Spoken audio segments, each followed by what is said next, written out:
Au nom du Père et du Fils et du Saint-Esprit, la grâce de Jésus notre Seigneur, l'amour de Dieu le Père et la communion de l'Esprit Saint soient toujours avec vous. Frères et sœurs dans le Christ, nous sommes réunis en cette solennité du Christ, roi de l'univers, une grande fête liturgique qui se profile à la fin de l'année liturgique et qui nous invite à projeter notre regard vers le Seigneur, Seigneur de l'histoire. Dear brothers and sisters in Christ, tonight, as we are gathered to pray, we also want to honor Jesus Christ on this 375th anniversary of the foundation of Montreal. Let us acknowledge our sins and so prepare ourselves to celebrate the sacred mysteries. Reconnaissons que nous sommes pécheurs.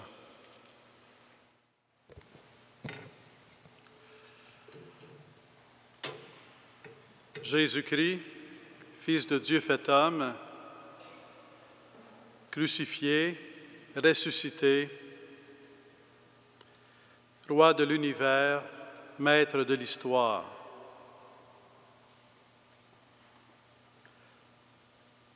C'est tellement grand qu'on pourrait voir Jésus-Christ très loin de nous.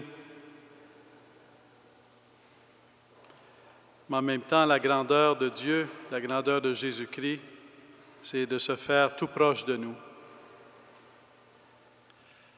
Lui qui est le roi de l'univers et le maître de l'histoire, c'est le même qui vient frapper à la porte de notre cœur. C'est le même qui vient nous appeler à l'accueillir au fond de notre âme, de notre esprit. C'est le même qui vient dans notre vie pour nous éclairer, pour nous guider, pour nous sauver. En cette célébration, je voudrais vous proposer une simple question pour la confier à votre méditation.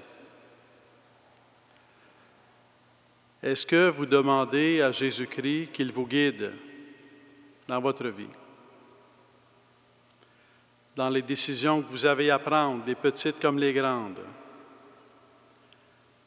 Est-ce que vous demandez à Jésus-Christ qu'il vous éclaire sur le bien à faire, sur le mal à éviter? Parce que tout n'est pas du pareil au même. Il y a le bien, il y a le mal. Est-ce que vous demandez à Jésus-Christ qu'il vous éclaire sur le bien à faire et le mal à éviter? L'enjeu, c'est notre ouverture à la miséricorde de Dieu. L'enjeu, c'est aussi notre ouverture à la puissance de salut de Jésus-Christ.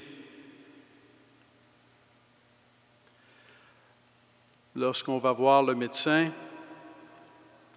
et qu'il fait un examen et qu'il détecte un problème de santé, est-ce qu'il nous dit qu'on a un problème de santé pour nous décourager? Non, il nous dit qu'on a un problème de santé pour nous conduire sur un chemin de guérison. Lorsqu'on va voir Jésus-Christ, qu'on lui demande de nous éclairer sur le bien à faire et le mal à éviter, on lui demande de nous guider sur un chemin de salut, sur un chemin de guérison, sur un chemin de vérité, sur un chemin de bonté, sur un chemin de beauté. Voulons-nous entendre l'appel de Jésus-Christ pour tout ce qui concerne notre vie? Il arrive parfois qu'il y a des zones de notre vie où on veut suivre l'appel de Jésus-Christ. Il arrive parfois qu'il y a d'autres zones de notre vie qu'on s'est réservées. C'est pas qu'on ne veut pas suivre l'appel de Jésus-Christ, mais on ne veut pas trop entendre l'appel de Jésus-Christ.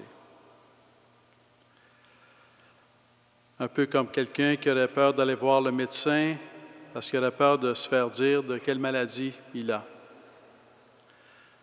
Des fois, il y a des zones de notre vie, quel que soit le domaine, je pourrais donner des exemples, mais vous pouvez même dans votre vie regarder les propres exemples. Quelqu'un peut dire, moi j'aide les pauvres, donc il y a d'autres choses dans ma vie, j'ai moins besoin de l'appel de Jésus-Christ parce que j'aide les pauvres.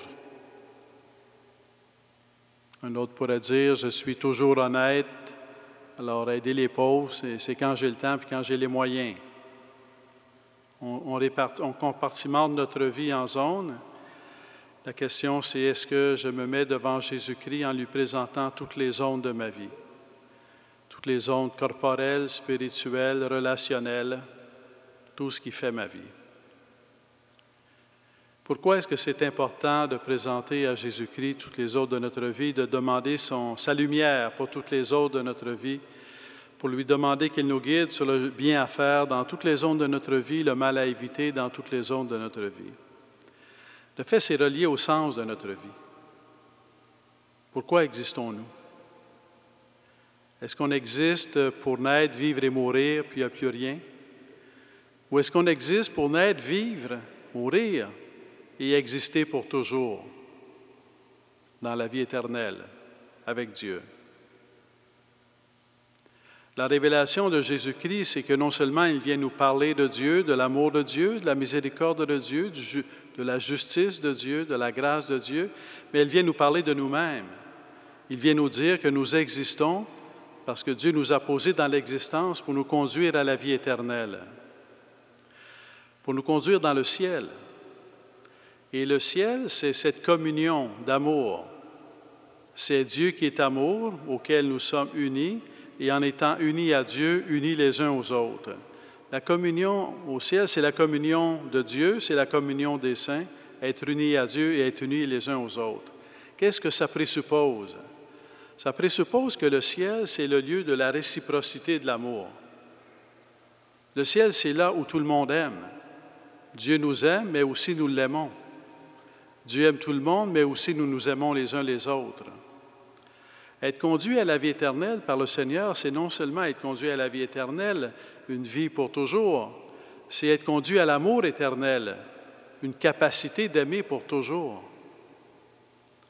Lorsque Jésus-Christ vient dans notre monde nous révéler, dans notre vie, nous révéler l'amour de Dieu, nous révéler la vie éternelle, c'est aussi nous révéler que nous sommes appelés à entrer dans le ciel, non seulement dans le royaume de la vie éternelle, mais dans le royaume de l'amour éternel.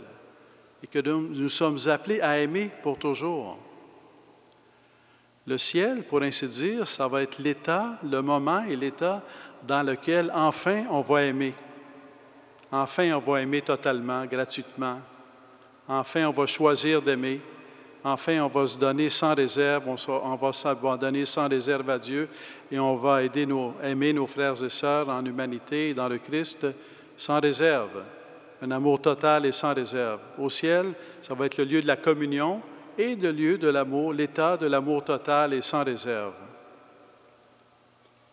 En notre vie humaine, est-ce que c'est là qu'on en est? Pas tout à fait. Mais c'est ça à quoi Jésus-Christ veut nous conduire. L'idée même d'un jugement à la fin de l'histoire de notre vie personnelle ou à la fin de l'histoire de l'humanité, c'est pour nous renvoyer au sens de notre vie. Est-ce que dans ma vie, j'ai cherché le bien? Est-ce que j'ai cherché ce qui était juste? Est-ce que j'ai fait le bien? Est-ce que j'ai cherché le bien ou fait ce qui est juste, non seulement par rapport à une certaine idée que je pourrais m'en faire, mais par rapport à la révélation même que Jésus-Christ m'en fait? Est-ce que je cherche le bien que Jésus-Christ me manifeste? Est-ce que je cherche à éviter le mal que Jésus-Christ me manifeste? Est-ce que je cherche dans toutes les zones de ma vie à faire le bien et à éviter le mal en étant guidé par Jésus-Christ? Tout cela serait comme un grand fardeau et ça serait normal de vouloir remettre toujours à demain le moment où on aurait cette lumière parce qu'on ne pourrait qu'avoir peur. Mais en même temps, le trône du Seigneur ou Jésus-Christ est le Seigneur de ce qui est juste, de ce qui est bien, mais ici, il est aussi le Seigneur de la miséricorde. comme le médecin qui nous montre notre maladie pour nous faire marcher sur un chemin de guérison, lorsque Jésus-Christ nous éclaire sur le bien à faire et le mal à éviter, si jamais ce qu'on est en train de faire, c'est le mal, bien, il nous le montre pour nous conduire à sa miséricorde. Il nous dit, il le montre pour offrir son chemin de guérison, pour offrir son pardon, son chemin de salut. Et quand il nous montre le bien à faire et que si on y est déjà, bien, il nous affermit pour que l'on puisse continuer à marcher dans le bien. La lumière du Seigneur sur ce qui est bien et ce qui est mal est toujours accompagnée de sa miséricorde, de son pardon et de sa capacité de nous offrir à chaque instant un renouveau. Mais ça va plus loin que ça.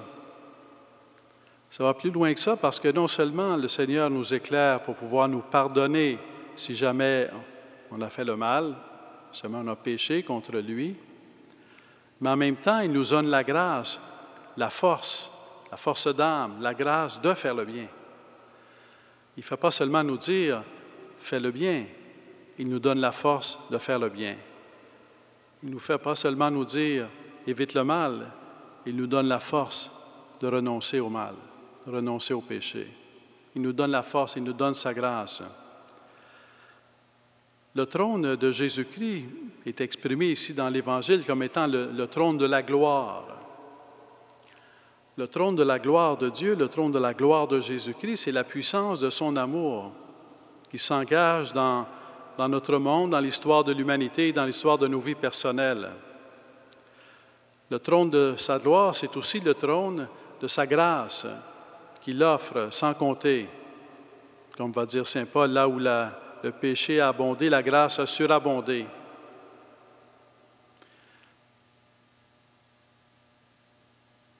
Le problème, ce n'est pas qu'on soit pécheur. C'en est un. Mais ce n'est pas le plus grand problème. Le plus grand problème, ou un problème plus grand, c'est notre lenteur à nous reconnaître pécheurs. Et notre lenteur à nous reconnaître pécheurs introduit dans notre vie une lenteur à nous ouvrir à la miséricorde de Dieu. Quelque part, se reconnaître pécheur, ça demande du courage, un courage que Jésus-Christ donne par sa grâce. Ça demande de l'humilité, une humilité que Jésus-Christ donne par sa grâce. Ça demande de la confiance en la miséricorde de Dieu, une confiance que Jésus-Christ donne par sa grâce. On a cette idée parfois que la conversion, c'est la conversion, on se met à croire en Dieu ou on croit en Dieu à un certain moment de la vie, puis là on dit « je suis converti » ou « il est converti » ou on lit une biographie d'une conversion, quelqu'un qui ne croyait pas en Dieu et qui, à un moment donné, un événement et une souffrance peut-être, s'est tourné vers Dieu et s'est converti à Dieu. Mais la conversion, la vie chrétienne, c'est non seulement une conversion dans le sens où il y a un moment dans notre vie où on se tourne vers Dieu, mais c'est une conversion permanente dans le sens où on cherche toujours à s'attacher à Jésus-Christ, à se laisser guider par lui. Dans la foi chrétienne, il y a certainement la dimension de réconfort, parce que le Seigneur est toujours là avec sa grâce et sa paix. Mais il y a aussi une dimension de conversion. Une dimension de conversion. Une dimension de conversion à la vérité, à la beauté, à la bonté de Jésus-Christ. Une dimension de conversion parce que nous existons non seulement pour cette vie, mais pour la vie éternelle, pour l'amour éternel. Le chemin de notre vie chrétienne est un chemin que nous sommes appelés à vivre en grandissant toujours dans l'amour.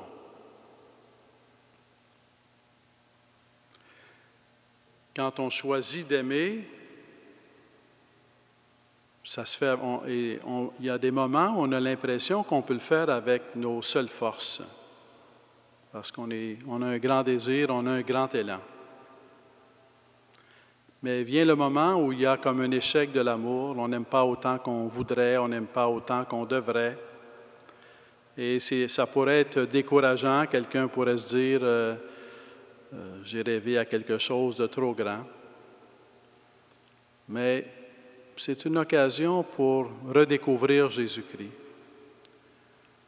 Qu'il s'agisse de la vie de couple, de la vie familiale, de l'engagement dans la société, de l'amour de Dieu et des autres, chaque expérience de notre fragilité à aimer Dieu, à aimer les autres, c'est l'occasion de se tourner vers Jésus-Christ et de le mettre davantage dans notre vie.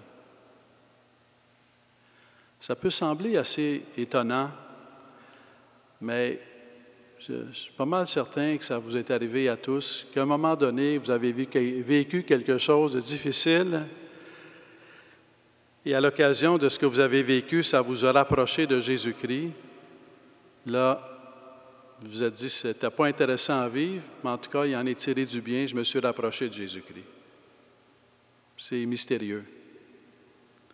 Ce qui est, soit en termes de santé, soit en termes de vie sociale, soit en termes de vie familiale, il y a des épreuves qui, lorsque on se tourne vers Jésus-Christ pour recourir à sa présence et à sa grâce, il y a des épreuves qui nous rapprochent de Jésus-Christ et qui nous font grandir dans notre capacité d'aimer. Ils nous font grandir dans notre capacité, dans notre douceur. Je pense à cette personne qui m'avait dit que la maladie m'a conduit à avoir plus de douceur. Parce qu'il s'en était remis à Dieu.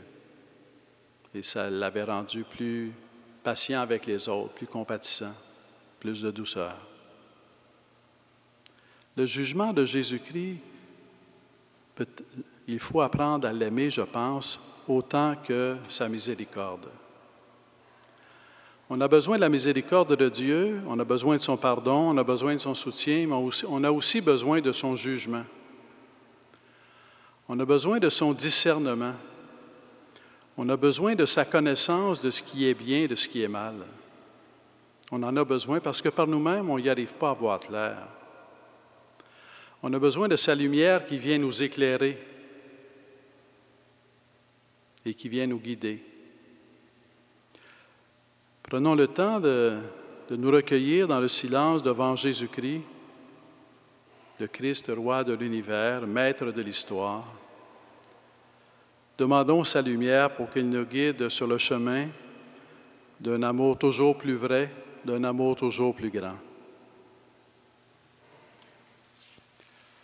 Dans un an, à la fête du Christ roi l'année prochaine, le samedi 24 novembre 2018, ce sera le 5e anniversaire de la consécration du diocèse au cœur immaculé de Marie et au Sacré-Cœur de Jésus.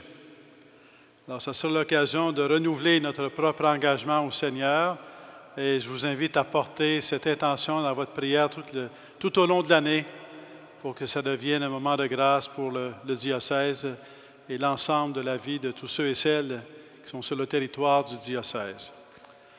Le Seigneur soit avec vous. Que Dieu Tout-Puissant vous bénisse, le Père, le Fils et le Saint-Esprit. Allez dans la paix du Christ.